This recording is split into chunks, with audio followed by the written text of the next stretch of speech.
नमस्कार मेरे प्रिय साथियों। मैं हूँ आपका मित्र मनीष वैष्णव और आज हम जिस टॉपिक पर चर्चा करने जा रहे हैं वो है शक्ति उपासना पे थोड़ी चर्चा कर लेते हैं, क्योंकि कुछ समय से बहुत सारे प्रश्न आ रहे हैं कि शक्ति इस से काम नहीं करती है, किस प्रकार से काम करती है। शक्ति को कोई समझ नहीं पा रहा है, को बहुत सारी आराधना करने पर भी शक्ति का स्वरूप समझ में नहीं आ रहा है, शक्ति किस प्रकार से काम करती है ये कुछ समझ में नहीं आ रहा है। और बहुत सारे लोगों के प्रश्न हैं, शंकाएं हैं, समाधान कैसे मिलेगा। देखिए, शक्ति को समझने के लिए एक चीज़ हमको समझना पड़ेगी कि शक्ति किसी के बाप की नौकर नहीं है। शक्ति महादेव की, ब्रह्मा की और भगवान परमेश्वर श्री श्रीमन नारायण की, इन सब की जो एक मिला-जुला सा स्वरूप है, वो है शक्ति। अब शक्ति को अगर आप इस प्रकार से 10 महाविद्याओं में देखेंगे, तो वो है लक्ष्मी का स्वरूप, वो नारायण की अर्धांगिनी है और योग माया है। अब योग माया को कोई समझ नहीं सकता और उसको समझने के लिए परमात्मा परमेश्वर श्रीमन नारायण ही उसको समझ सकते हैं, श्री कृष्ण ही उसको समझ सकते हैं, राम ही उसको समझ सकते हैं, इसके अलावा उसको समझ नहीं सकता।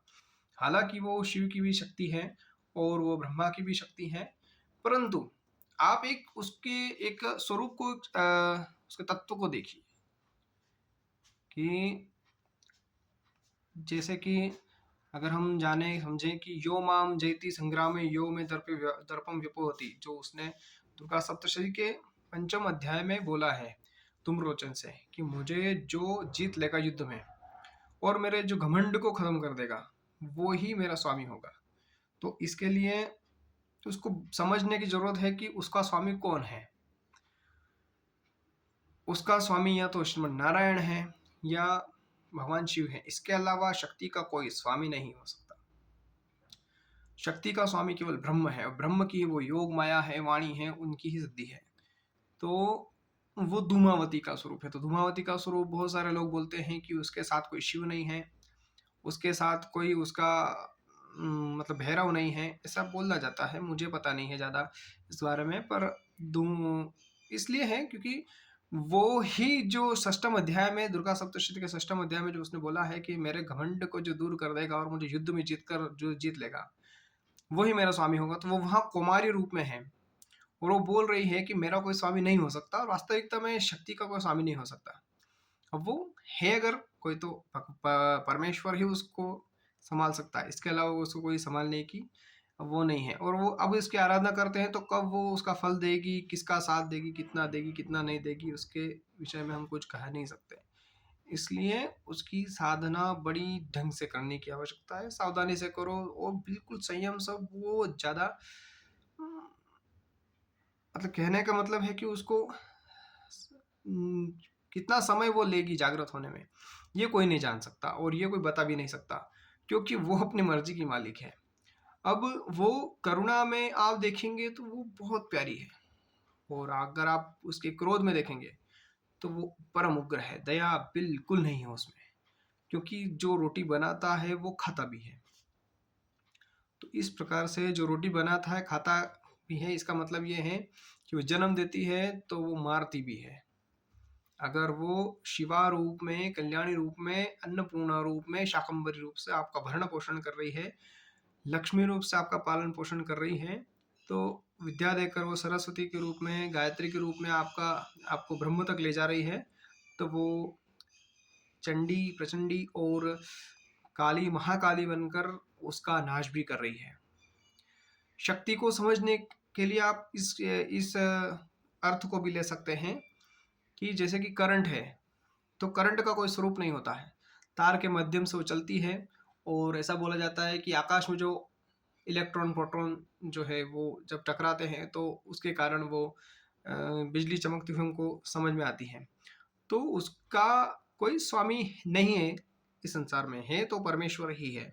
तो हम उसके स्वामी न बनकर, उसके दास बनकर और परमात्मा की सेवा करते हुए, देखो अगर हम श्रीमन नारायण की सेवा करते हैं, कृष्ण की भक्ति करते हैं, सदाशिव के साधना करते हैं, तो कहीं ना कहीं शक्ति आपको अपने आप प्राप्त हो रही है। शक्ति आपको बिल्कुल सेवक, एक सेविका की भांति आपकी सेवा करेगी, क्योंकि वो माँ रूप में और आपको अपने आलिंगन में ले लेगी, क्योंकि आप परमात्मा श्रीमन नारायण के परम सत्ता के आश्रित हैं।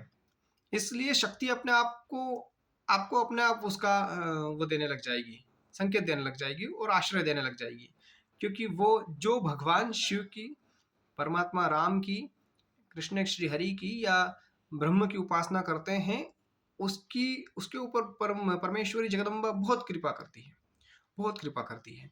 और उसको अन्य से अलग से कोई आराधना करने की आवश्यकता नहीं, वो जो शक्ति की ही आराधना करते हैं। तो देखिए, शक्ति के स्वरूप में सर्वप्रथम सबकी माता अगर कोई है तो वो है महालक्ष्मी, लक्ष्मी, क्योंकि वो नारायण के अर्धांगिनी, नारायण परम सत्ता है, शिव के भी स्वामी है। अब आप इसको इस बात से समझ सकते हैं कि दुर्गा सप्तशती के पंचम अध्याय में जब मार्कंडेय ऋषि ने और देव मार्कंडेय ऋषि ने लिखा है कि देवता जब उसकी आराधना कर रहे थे, तो उसमें उन्होंने देवी के तत्वों को बताया कि देवी का स्वरूप, शक्ति का स्वरूप क्या है। तो उसमें उन्होंने सब उनके गुणों का वर्णन किया। क्यों, या देवी सर्वभूतेषु शक्ति रूपेण संस्थिता, नमस्तस्यै नमस्तस्यै नमस्तस्यै नमो नमः, लज्जा रूपेण संस्थिता, बुद्धि रूपेण संस्थिता, कांति रूपेण संस्थिता संस्थिता, श्रद्धा रूपेण संस्थिता, चैतन्य भीदीयते। इस प्रकार से उसके कई रूप उसके बताए हैं। केवल अगर किसी नाम, किसी भी देवी का नहीं लिया वहां पे, और अगर देवी का नाम लिया है तो वहां केवल लक्ष्मी का नाम लिया है, दुर्गा नहीं लिया, काली नहीं लिया, अंबा नहीं लिया, जगदम्बा नहीं लिया, चंडी नहीं लिया, केवल वहां पे गुणों का वर्णन है। और अगर किसी देवी का यदि नाम लिया गया है तो वहां पर उन देवताओं ने केवल अपराजिता देवी लक्ष्मी का नाम लिया है। लक्ष्मी का नाम क्यों लिया है? क्योंकि सबकी मूल लक्ष्मी ही है। या देवी सर्वभूतेषु लक्ष्मी रूपेण संस्थिता, नमस्तस्यै नमस्तस्यै नमस्तस्यै नमो नमः। आप देखिए, और मध्यम चरित्र में भी उसको महालक्ष्मी कहा गया है। मध्यम चरित्र 13 अध्याय है दुर्गा सप्तशती में, उसमें प्रथम चरित्र महाकाली को दे दिया, दूसरा, तीसरा, चौथा ये जो है वो वहां पर महालक्ष्मी का स्वरूप दे दिया गया, महालक्ष्मी कहा गया उसको। तो अब 10 महाविद्या में भी वो कमला है। बहुत सारे लोग बोलते हैं कि उसकी आद्य जो है वो महाकाली है। हाँ ठीक है, आद्य महाकाली इसलिए क्योंकि वो सात्विक में भी चल सकती है और तामसिक में भी चल सकती है। 5 श्री कुल की देवियां हैं 10 महाविद्याओं में से, और 5 काली कुल की देवियां हैं। श्री कुल में सब सात्विक और भरण पोषण करने वाली आती हैं, और काली कुल में सब विनाश करने वाली और नए रूप से सृजन करने वाली आती है, क्योंकि विनाश के बाद भी सृजन ही है। क्योंकि यदि एक व्यक्ति यहाँ मरता है तो दूसरे कहीं ना कहीं वो जन्म ले चुका है। तो आपको ये समझने की आवश्यकता है कि यदि शक्ति उपासना आप करते हैं तो लक्ष्मी इसमें प्रधान है, उसका सात्विक स्वरूप प्रधान है। अगर आप देखेंगे तो वो भुवनेश्वरी या श्री कुल की देवियां ही प्रधान उसमें प्रथम रहेंगी। उसके बाद में अगर आप और थोड़ा कभी आपने टीवी के एपिसोड भी देखे हुए हों, तो शिवजी ने जब गणेश का सिर काट दिया था, तो वहां पर भी देवी माता पार्वती ने अपने समस्त स्वरूप को प्रकट करके उनको बोला था। तो महाकाली वहां पर पूछती है कि हे स्वामिनी, मुझे क्या करना है आप बताइए, मैं अपनी इन शिवाओं के साथ में, स्वरूप के साथ में, उन सबका जो आप बोलेंगी वो मैं कर दूंगी। उन्होंने कहा कि आप सृष्टि का विनाश कर दीजिए। कि किसने बोला? माता पार्वती ने बोला। तो महाकाली वहां पर आज्ञा प्राप्त कर रही है। और दुर्गा सप्तशती में भी यदि हम देखेंगे कि चंडमुंड का वध किया उसने, और चंडमुंड के अलावा दूसरों असुरों का नाश किया, तो वहां पर दुर्गा से वो आज्ञा ले रही है। और वहां पर जो उसके मतलब पार्वती के स्वरूप से जो प्रकट हुई वो अपराजिता थी। वहां पर देवताओं ने उसको अपराजिता के रूप में उसका वर्णन किया, और वहां पर ये चीज बोली गई कि अगर ब्रह्मा विष्णु महेश भी यदि उन राक्षसों को मारने में असमर्थ हो गए, तो अब ऐसी अपराजिता देवी की आवश्यकता है जिसको कोई हरा नहीं सकता, जो हारना जानती ही नहीं है। तो वहां पर धूमावती का वो स्वरूप आता है जो आद्य है। मतलब ये 10 महाविद्याएं कभी हारती नहीं है। आप भले उसको राज राजेश्वरी, ललितांबा, षोडशी के रूप में देख लीजिए, भुवनेश्वरी के रूप में देख लीजिए, महाकाली तारा के रूप में देख लीजिए, छिन्नमस्तिका के रूप में देख लीजिए, किसी भी वर्ग में, या सरस्वती के रूप में जो मातंगी है उसको देख लीजिए, त्रिपुर भैरवी के रूप में देख लीजिए, या महालक्ष्मी कमला के रूप में देख लीजिए, वो हारेगी नहीं कहीं भी। वो इसलिए नहीं हारेगी क्योंकि माया कभी नहीं हारती है। माया केवल सहायता करती है, योग माया सहायता करती है हरि के भक्तों के ऊपर। शिव के भक्तों के ऊपर, ब्रह्म की उपासना करने वाले के ऊपर, और जो सरल दिल हृदय होता है उसके ऊपर। बाकी पर उसके स्वरूप को समझना और वो कब कहाँ क्या करेगी ये नहीं पता, क्योंकि वो नारायण के अधीन है और किसी के अधीन रहती नहीं है। ब्रह्मा और शिव भी उसको जान नहीं सकते, नहीं जान पाए। उसने देवी सती ने किस किस प्रकार से आप लीला करी, आप देख ही चुके हैं। माता पार्वती ने कितनी लीलाएं करी वो आप भी देख रहे हैं। तो शक्ति की उपासना कीजिए तो श्रद्धा के समर्पित होकर कीजिए, परंतु जागृत होने में बहुत समय लगेगा। देखिए वीडियो बहुत लंबा हो गया है, पर उसको जागृत होने में बहुत समय लगेगा।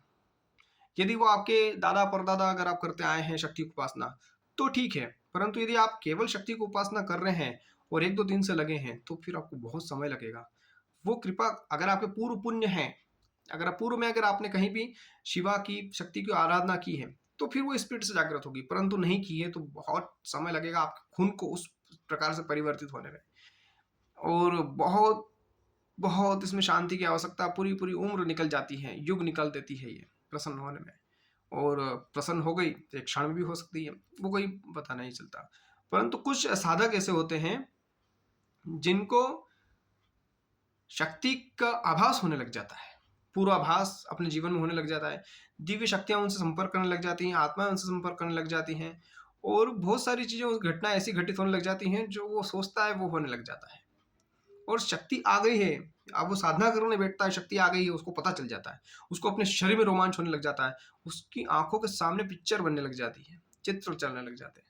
उस आंखें बंद करता है तो भी उसके चित्र चलने लग जाते हैं। ये शक्ति की महिमा है। कुछ लोगों को, मेरे जैसे विचार है, उनको नहीं पता चलता कि क्या हो रहा है क्या नहीं हो रहा। ठीक है वो अपनी आराधना कर रहे हैं, पाठ कर रहे हैं, जब कर रहे हैं, तब कर रहे हैं, बैठते हैं, उठ जाते हैं, चले जाते हैं, उनको कोई ज़्यादा समझ में नहीं आता। तो ये भी चीज़ है, शक्ति जागृत होने लग जाती है तो शक्ति कुंडलिनी है, एक प्रकार से ये भी समझा जाए तो वो कुंडलिनी जागृत होकर हमारे प्राण को सहस्त्रसार आज्ञा चक्र तक पहुंचाकर परमात्मा से मिलाती है। ये भी ध्यान रखिएगा। आपके चक्र कितने जागृत हो रहे हैं, वो आपके शरीर में आपकी शक्ति परम सत्ता ही जागृत हो रही है, योग माया ही जागृत हो रही है। योग माया परमात्मा से मिलाती है, माया संसार में लाकर खींचती है, और महामाया जो है वो नरक को ले जाती है, क्योंकि उल्टे काम सिखाती है। वो उल्टा कर रहे हो मतलब महामाया के चक्कर में, तो महामाया के चक्कर में, माया के चक्कर में हमको नहीं पढ़ना, हमें योग माया के चक्कर में ही पढ़ना है। जो परमात्मा श्री कृष्ण से मिलाती है, नारायण से मिलाती है, मोक्ष की ओर ले जाती है और तत्व ज्ञान की ओर ले जाती है, प्रेरित करती है। वो शिव की शक्ति है और शिव ने कल्याणमय है, शिव ही परमात्मा है, श्रीमन नारायण है, उनके अलावा दूसरा कोई नहीं है, ब्रह्म भी वही है। तो आप आराधना यदि करते हैं तो कीजिए, परंतु गुरु के मार्गदर्शन में और दीक्षा लेकर करेंगे तो ज़्यादा अच्छा रहेगा। गुरु की प्रधानता है और शक्ति कब कृपा करेगी ये तो वही जानती है। इसके ऊपर को मैं ये टॉपिक इतना गहरा है कि आप जितने उतर जाएंगे इतना और ज़्यादा गहरा होता जाएगा। इसके साथ में टॉपिक लंबा बना है, परंतु आज के लिए इतना ही। शक्ति को समझने के लिए मैंने थोड़ी सी चर्चा की है। इसके साथ में भगवान आपका कल्याण करें, माँ आप पे कृपा करें। जय माता दी, जय श्रीमन नारायण, जय श्री राम।